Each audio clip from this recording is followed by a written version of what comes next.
ఈ రెసిపీ అయితే ఆమ్లెట్ అయితే ఖచ్చితంగా కాదు. మన ఇంట్లో కర్రీ లేనప్పుడు ఇట్లా ట్రై చేసి చూడండి. కర్రీ చేసే అంత టైం లేకున్నప్పుడు ఇట్లా చేసుకొని చూడండి. టేస్ట్ చాలా బాగుంటుంది. రైస్ మొత్తం తినేసేయచ్చు అనమాట.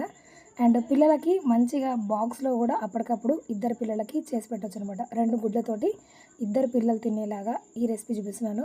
ఆమ్లెట్ చేసినంత ఈజీ అనమాట. ఆయిల్ హీట్ చేసుకొని జీలకర్ర వేసుకొని ఉల్లిగడ్డ అండ్ కరివేపాకు వేసుకొని మంచిగా వేయించుకోండి.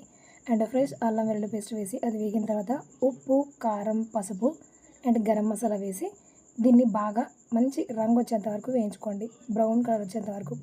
ఇలాగ ఇది వేగుతున్నప్పుడు ఇంకొక బౌల్లో 2 కోడిగుడ్లు తీసుకొని అందులో సన్నగా కట్ చేసుకున్న ఉల్లిగడ్డలు and pinch of salt, pinch of కారం వేసేసి మొత్తం గిల కొట్టుకోవాలి.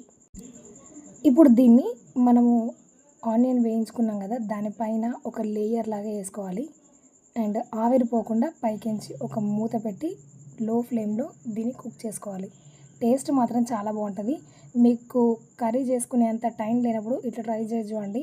అండ్ ఆమ్లెట్తో తిన్న ఫీల్ ఉండదు, కర్రీతో తిన్నట్టుగానే ఉంటుంది. అండ్ టైం కూడా చాలా తక్కువ పడుతుంది అనమాట.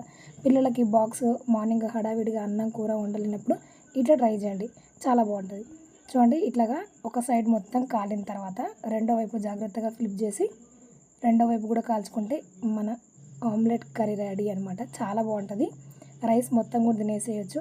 ఎలాంటి పచ్చళ్ళు, సాంబార్లు లేకపోయినా కూడా ఈ ఒక్క ఆమ్లెట్ తోటి రైస్ మొత్తం తినేసేయచ్చు. డెఫినెట్గా ట్రై చేసి చూడండి. Different recipe. నచ్చితే లైక్ చేయండి, షేర్ చేయండి, సబ్స్క్రైబ్ అవ్వండి. Thanks for watching. జై శ్రీరామ్.